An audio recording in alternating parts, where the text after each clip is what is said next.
இயேசுவின் நாமத்தினாலே இந்த மதிய வேளையிலே உங்களை அன்போடு விட வாழ்த்துகிறேன். உயவனே, இந்த நிகழ்வின் அடிப்படையில் ஜெபத்தின் மேன்மையை குறித்து நாம் தியானித்துக் கொண்டிருக்கிறோம். இன்றைக்கும் 1 ராஜாக்களின் புஸ்தகம் 18ஆம் அதிகாரம் 41 வசனம் முதல் சில வசனங்களை நாம் பார்க்கின்ற பொழுது, எலியா என்னும் தேவனுடைய மனிதன் கர்மேல் பர்வதத்தின் மேல் ஏறி அங்கே கர்த்தருக்கு முன்பதாக பணிந்து குனிந்து கிடந்த ஒரு காட்சியை குறித்து வேதம் சொல்லுகிறது.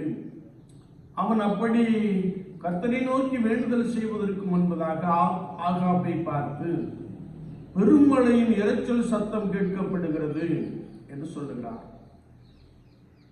ஆண்டவருடைய வார்த்தையை நாம் தொடர்ந்து வாசிக்கின்ற பொழுது, எலியா என்னும் தேவனுடைய மனிதன் விசுவாசத்தோடு கூட கர்த்தரை நோக்கி பார்க்கிற ஒரு அனுபவத்தை நாம் பார்க்கிறோம்.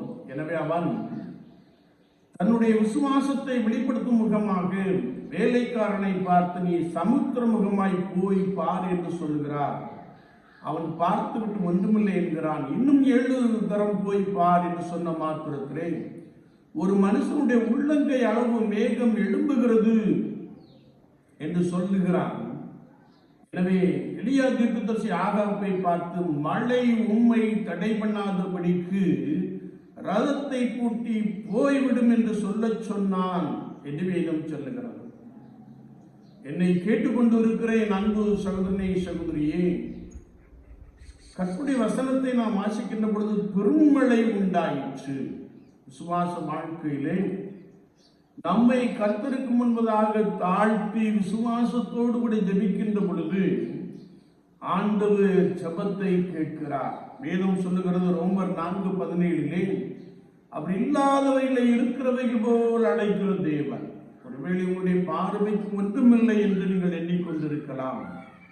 ஆனால் நீங்கள் இருக்கின்ற இடத்திலே கர்மேல் பர்வதம் போன்ற ஒரு அறையை ஏற்படுத்தி கொண்டு நீங்கள் கர்த்தரை நோக்கி பார்க்கின்ற பொழுது, அவர் இல்லாதவைகளை இருக்கிறவை போல் அழைக்கிற தேவனுடைய வாழ்க்கையிலே பெருமழையின் ஆசீர்வாதத்தை கொடுக்க போதுமானவராக இருக்கிறார். என்னை கேட்டுக்கொண்டு இருக்கிற என் அன்பு சகோதரனே, சகோதரியே, நீங்கள் கர்த்தருக்கு முன்பதாக பரிசுத்தத்தோடு விட விழுந்து கிடக்கின்ற பொழுது, பணிந்து புனிந்து அவரை நோக்கி விசுவாசத்தோடு விட பார்க்கின்ற பொழுது, அவர் உங்களுக்குள்ளே பலத்த அற்புதங்களை பலத்த அதிசயங்களை செய்ய போதுமானவராக இருக்கிறார். வேதம் சொல்லுகிறது பெருமழை உண்டாயிற்று. ஆண்டவர் உங்கள் வாழ்க்கையில் ஒரு பெரிய ஆசீர்வாதத்தை வைத்திருக்கிறார், ஒரு பெரிய பெருக்கத்தை வைத்திருக்கிறார். அதை நீங்கள் சோதரித்துக் கொள்ளும்படியாய் விசுவாசத்தோடு கூட கர்த்தராகிய இயேசு கிறிஸ்துவை நோக்கி பாருங்கள். அவர் உங்களை சகல ஆசீர்வாதத்தினாலும் நன்மையினாலும் நிரப்புவார். ஆமென், ஆமென்.